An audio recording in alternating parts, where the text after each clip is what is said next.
Hello, my automatons. Welcome to the Autonomy School, where I'm still trying to teach you how to make a text-based game, and class is in session. Today's lesson is how to center the text that we see here to change its alignment, and how to rename objects. So, when you click on your text object, the inspector will come up, and you can actually scroll down. I don't know why I didn't try this last time. You can scroll down and you'll see alignment.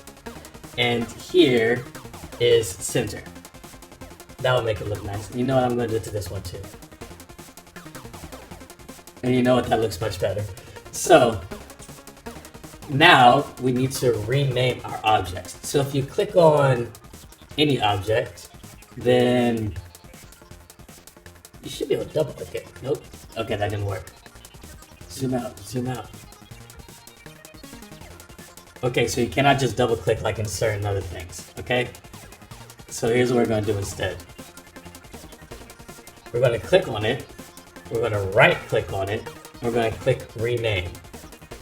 And we're going to name, since I've got this one selected, this will be our title text. And we're going to right click and rename this to be, what should I name it? Instruction text, menu text, menu text.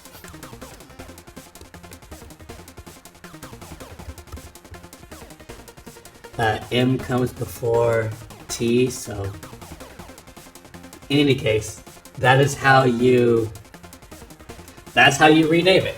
And the reason why we're doing this is if I ever want to, let's say, change the title, I want to be able to look at my inspector quickly and say, okay, this is my title. I can change the color if I want to. At least I should be able to change the color. Oh, there it is. And I would know that I'm doing that specifically to title text. You may be wondering, what did I just do?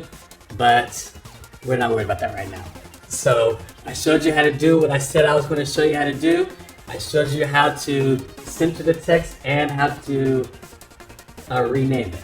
Now, finally, with all of that, we can start programming. So next time what we're going to do is learn how to register user input so that when someone presses enter, we will see a reaction. All right, class dismissed.